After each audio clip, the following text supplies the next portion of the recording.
Deputy campaign chairman for President Trump. David Bossie joins us now live from Washington, I believe. And David, I understand you live in Montgomery County. The top story this morning that everyone's talking about besides Obamacare is what happened to that 14-year-old little girl in the bathroom of a high school in that county. Two illegal immigrants allegedly raping her in the bathroom. You live in this community. That community, from what I understand, is trying to become a sanctuary city. What's your reaction?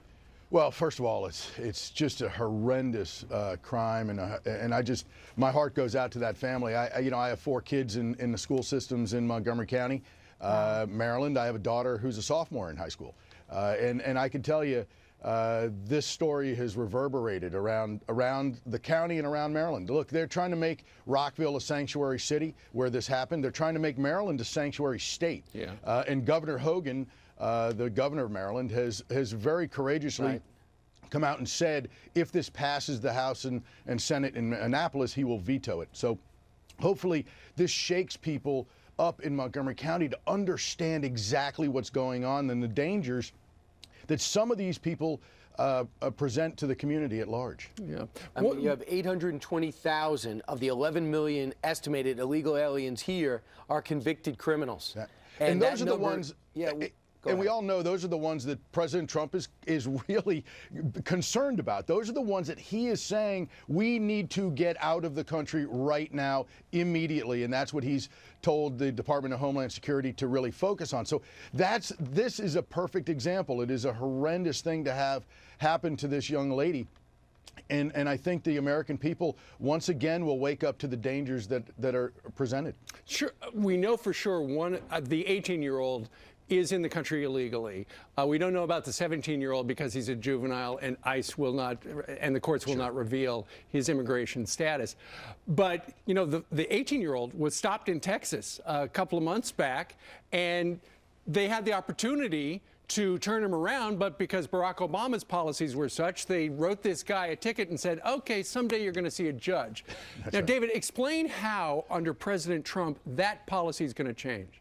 Well, that policy is going to be very simple. You get caught doing something illegal as an illegal immigrant here in this country, you're going to be deported immediately. Including the simple act of crossing the border illegally. That's right. You're going to be sent back immediately. And that's what needs to happen. And by the way, that's a huge deterrent. You're going to see a downturn in people just trying to make the cross once the American law enforcement community really just prosecutes the laws that are on the books. David, are these countries going to take them back? Because yesterday in the news it was these countries don't want them back. Well, first of all, they're not going to have a choice.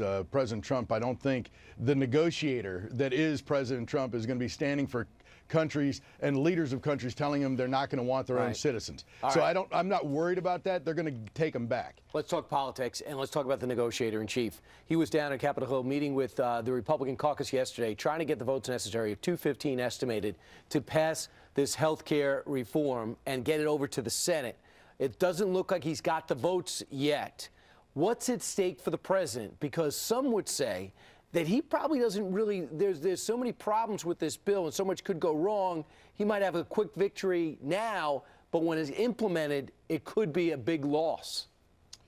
Well, you know, I think trying to get to the vote of 215 is really the hurdle for the moment. And I think that's why he's not able to, really it's the House leadership. It's not President Trump at all. Let me be very clear about this. President Trump is a leader who has campaigned and has stated, I want to repeal Obamacare as quickly as possible.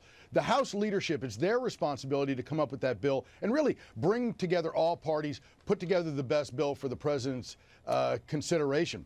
Sure. And so I think that they've really not done the best job in trying to get this, to Brian's point, of what it looks like when it's implemented. But also you have people who are saying this is not going to bring down premiums. This is not going to allow people to cross state lines. Those are problems that were fundamental in Obamacare. These were fundamental in what President Trump ran on. And when the president has learned that some of these things aren't in the bill over the last several weeks, he has made sure to change them. He is a negotiator, and he is somebody who is willing to make a deal. That's only in phase 3, David. He put it in phase 3, and that needs 60 votes. Just like some of these ideologues in the Senate who say just clean repeal and replace it with what we want, they're not going to get 60 votes. So that's not realistic either. Yeah, you're right, Brian. I mean, that's never going to get 60 votes. And those are some of the things that I think should go from the third prong to the first prong. I'd like to see some changes made today. Look, they have time. This is not a problem. And I think that the House leadership is now fully aware. And I know, having talked to top level people at the White House, they are fully aware, and they are going to make a deal today. Well, I tell you what, Tom Price said yesterday the administration is done negotiating, so it makes it sound. It kind of sounds like when Paul Ryan a week or two ago said, this is the bill, take it or leave it. Of course, it has undergone many changes. So is this just the next in many, okay, we're done, but there's probably some more negotiating down the table? I think that is exactly right, Brian. We're going to see continued changes today and possibly even up through the vote tomorrow. And that's perfectly fine. That's the way legislation happens. And as long as it's transparent and the American people know what's going on, unlike Nancy Pelosi will have to pass it before we know what's in it, I think this is a good process, and I think the president's going to come out a winner tomorrow night. Well, the premiums have got to come down. Right, and just to say, you just said you talked to your sources and you believe they're going to have the votes. I think they're going to make a deal. I think they're going to make a deal to get the votes. And I think that they're going to continue to change this bill, as I said, over the next 36 hours or so until tomorrow evening. I have no problem believing that. There's been so much news to report on this week, including Judge Gorsuch. He was grilled yesterday by some of these Democrats who were in favor of him when he was up for the 10th Circuit Court of Appeals. Listen to what some of these Democrats, listen to some of their questioning. We'll get your reaction. I had a career in identifying absurdity. And I know it when I see it. Would the president have the authority to ban all Jews from the United States? How do we have confidence in you that you won't just be for the big corporations, that you will be for the little men? What's your reaction to this, David?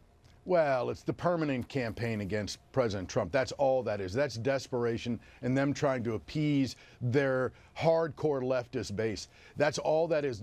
Look, Judge Gorsuch is by all accounts an incredible intellect, an incredible judge, voted on unanimously to go on the court a few years ago. He is going to pass, and he is going to be on the Supreme Court in the next few weeks. Sure. The left has no choice because they have no ideas to offer. They only can be against what President Trump is for. And even if it means, quite honestly, looking a little foolish in a hearing, because Judge Gorsuch is handling them very easily. Absolutely. And what's interesting is, and I know it's driving the Democrats crazy, is they'll ask about an issue and he won't respond. But he's simply using what they refer to as the Ginsburg standard, where when she went through the hearing back in '93, she said she wasn't going to give any hints and no forecasts of how she would deal with any issues, and that's appropriate. It is completely appropriate, no matter who the Supreme Court nominee is, whether we like it or not. You don't want a justice, one of the 9, to have already pre-decided a case in an answer to a question to a U.S. senator that's a hypothetical and then years later comes to pass. It is dangerous to do. David, tonight there's going to be a town hall you're going to be a part of. It's the People's Report Card. Martha McCallum's going to be hosting it, and she looks exactly like that. You'll be there. You don't know everything, but I know the Russia thing's going to come up.